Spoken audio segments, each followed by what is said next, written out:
What's up mga pangs? Welcome back sa akin channel. Hello! Kumusta?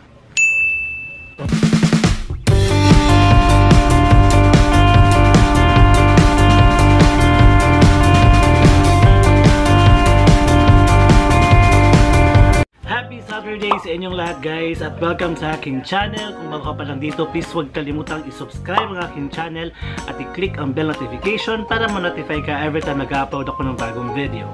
Ayan, so pag-uusapan natin ang bagong tool ni YouTube ngayon guys. So maraming matatamaan nito, especially yung mga nagre-re-upload. Ang tawag dito is Copyright Match Tool. Pero bago ang lahat guys, ako ay pumunta sa isang ukay-ukay store at ipapakita ko dito ang picture. Ayan, so tayo ay magmi-mini haul sa aking napamili sa ukay-ukay. Ayan guys, ito siya. Ayan. So dalawa 25 pesos. So more or less 12 yung isang gamit. So yung first ko na ukay is ito. Itong pang summer na polo. Ayan guys. Pang summer na polo. Nagustuhan ko siya kasi medyo stretchable siya. Nawawakwak siya kasi mataba ako. So bihira lang mga polo na kumakasya sa akin. Ayan guys. This is 12 pesos. Ayan. And second is shorts. Ayan, jogging shorts. Ayan siya. So meron pa siyang tag Adidas jogging short. And lastly is ito, magagamit ko talaga sa office ito. At kung babalik ko sa Korea, tiyak ko magagamit ko siya. Sweater. Ayan.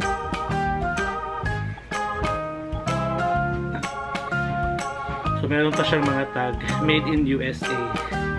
And the like. And sa lahat-lahat na bayaran ko is nasa 30 plus lang. Kasi sobrang mura lang niya. Tapos yung sinuot ko, yung naka-pink ako guys, ito 5 pesos lang siya. 5 pesos lang yan siya. Ayan. So balik tayo sa ating topic guys about Copyright Match Tool. So na-email ako ni YouTube. Last April 3 about Copyright Match Tool at tinry ko siya guys. And ipapakita ko sa inyo kung ano nangyari sa email in 3, 2 sa email. Pero bago ang lahat, ako ay magsha-shoutout pala muna. And 3, 2, 1 shout.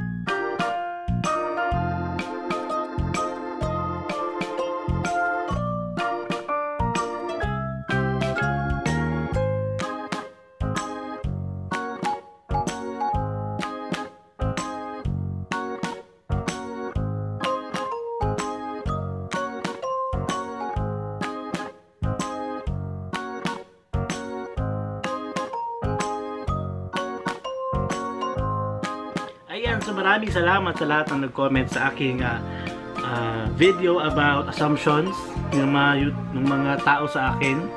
Ayan. So, ayan guys, sabi ko kanina, nag-email sa akin si YouTube noong April 3 about Copyright Match Tool. Tinry ko siya kung ano ba talaga siya all about, and ito yung aking nakita guys. Ipa-flash ko yung video ko nung in-open ko yung email, okay? In 3, 2, 1, let's go! Ayan, so punta tayo sa email ko guys. Email sila sa akin on April 3 about ito, Copyright Match Tool. Ayan, so frustrated by re-uploads of their content. So, ito yung nakasulat dito guys. Sa email na pinadala nila sa akin on April 3. Ayan. So, create and upload your video to YouTube. We'll let you know when we find copies of your content, review matches, and take action. So, click natin check it out. Check it out. Ayan. So, maglo-load din siya guys. So, ayan, nag-load na siya guys. So, diretso tayo sa ating YouTube Studio Beta. So, YouTube Studio Beta is yung bagong mukha ni YouTube guys. So, hindi ko alam if nag-work siya sa Creator Studio Classic. Ayan, ito yung mukha ng YouTube Studio Beta at dito natin matitest ang Copyright Match Tool. Ayan. So, ipapakita ni YouTube ang mga matches or kung sino ang gumamit ng iyong content. Kung sino ang nag-re-upload ng iyong content. Ayan. So loading pa siya. Ayan. So yan yung mga taong nag-re-upload ng aking content gamit ang YouTube Studio Beta. Makikita natin sila. So meron dito isa, si Sadire TV, hindi ko siya kilala. Tammy Reacts is ang aking second channel, reaction video. So okay lang yan siya kasi ako lang din yan.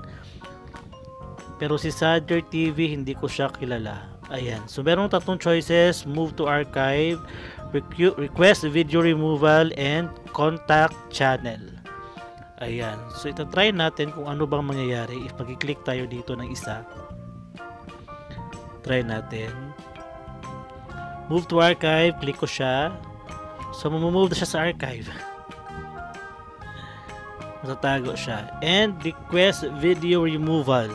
Ayan. I-click ko ang request video removal. And yun lalabas. Request video removal. And lastly, contact channel. Ayan. So, ayan yung mangyayari. Iko-contact natin siya. So, mangyayari is copyright claim lang siya when you contact the channel who re-uploaded your video. Kasi if you request for video removal, guys, automatic, yan ay magiging strike sa channel na kinokontak mo. Ayan. Close natin. And that's it. So ayan guys, yun yung aking na-try sa Studio Beta. So hindi ko pa siya na-try sa Creator Studio Classic kung gumagana ba siya. Tinry ko lang siya sa YouTube Studio Beta. They are two different phase of YouTube. Pero bago, yung Creator Studio Classic is yung dati, yung Studio Beta is yung bago. So makikita mo doon guys kung sino ang nagre-upload ng video mo. Like, nakita nyo kanina yung Tammy Reacts. Tammy Reacts is my second channel. Doon ako nag-upload ng aking reaction video. So, nire-upload ko yung mga reaction video ko sa Tammy Kikoy ko na video. At yun, nakikita ko kung sino talaga ang nagre-upload. Meron akong isang hindi kilalang nagre-upload ng aking video, guys. Hindi ko siya kilala, pero na-detect ko kung sino siya. So in that way, masyado siyang delikado for those people na nagre-upload ng video, especially to those people na walang original content. Like, pwede kayong, may choices siya. Number one is i-archive nyo, or hindi nyo nalang pansinin. Second is i-take down nyo. Once you request for take down, guys, automatic isang strike yan siya. Always bear in mind, guys, ha, kung meron kayong ipapa-take down na video na inyo, originally made by you, huwag siguro take down agad-agad. Message nyo muna yung nag-re-upload ng video nyo. Kasi if take down yung na-request nyo, bibigyan sila ni YouTube ng isang strike. So medyo delikado na, medyo kawawa or whatever. Kasi nga if ang gagawin nyo is i-message nyo lang sila, most probably claim lang yung darating sa kanila. Claim at the same time may ads na tatakbo sa kanilang YouTube video. However guys, this is a good innovation ni YouTube para sa mga taong hindi gumagawa ng bagong content, and pinupush niya yung mga creator na gumawa ng sariling content nila. So ang sabi doon is exempted yung mga gumagawa ng commentary, yung mga parodies, mga memes, exempted sila kasi sa clause sila ng fair use law. Once you re-upload a video but you are sharing your comments or thoughts, okay lang yan siya guys. Kasi sa clause siya ng fair use law. Kasi napansin ko din, this past few days, sunod-sunod yung aking copyright claim. Yung copyright claim ko is, nagawa ko siya last year pa na video, pero ngayon lang ako copyright claim. So medyo nagtataka ako. Yung mga reaction video ko noon 2018, mga around January or February, nakaka-copyright ako ngayon. May na-receive akong 2 copyright kahapon. So nagawa ko yung video na yun last year pa. Parang chine-check talaga ni YouTube yung kung meron ka-match talaga yung ginagawa mong video. So guys, beware sa lahat na re-upload. Ulit-ulit ako para maintindihan nyo na ang YouTube ay hindi basta-basta para sa mga taong pera lang ang habol. YouTube was made to influence the people and to show them or teach them whatever they watch sa YouTube, good or bad. Nasa kanila yan kung paano nila i-apply sa kanilang life.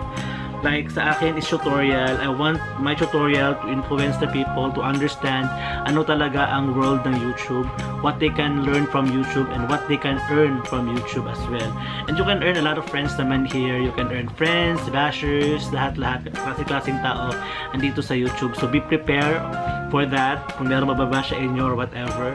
Ayan, so regarding sa copyright tool guys, napakadelikado talaga ng mga tao nagre-re-upload ng videos. I am more concerned about them, especially those who are borrowing music, yung hindi sa kanila, tapos nilalagyan nila ng lyrics or whatever.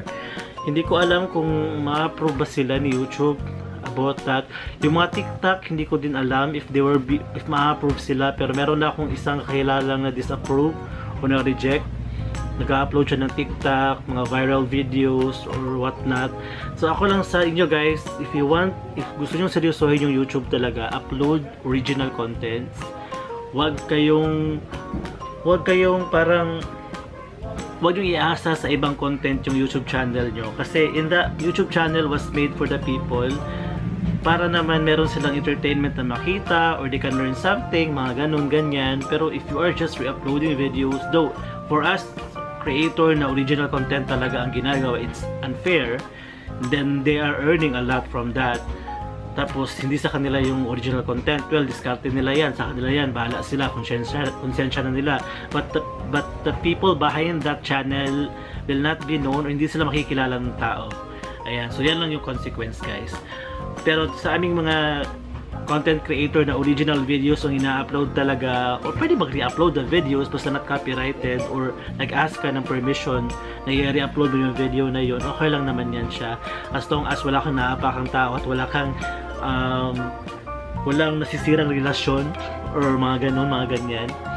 Ayan, so yun siya guys ang aking insight sa bagong copyright match tool, which is helpful din naman para naman fair ang lahat at magkaroon ng equal talaga na treatment. equal na parang tawag niyan, equal na treatment nga si YouTube sa ating mga original content creator. And to those who are starting their YouTube channel guys, upload original videos as much as possible. Huwag kayong umasa sa mga palabas sa TV or mga clips or whatever na it will make your YouTube channel boom, kasi mahirap talaga maghanap ng loyal viewers if iasa nyo lang doon sa mga videos na hindi naman sa inyo. You can gain a lot of subs from that, viral videos, pero loyal viewers, I doubt. And guys, thank you so much for watching this video guys, and please don't forget to like this video and subscribe na lang din sa akin channel and click the bell notification para ma-notify ka every time mag-upload ako ng bagong videos. And kita-kits tomorrow, Sunday, sa aking live, and magla-live shoutout ako doon, and let us meet new friends sa aking live. And that's it guys, thank you so much for watching, and always love your family. Bye guys, thank you so much.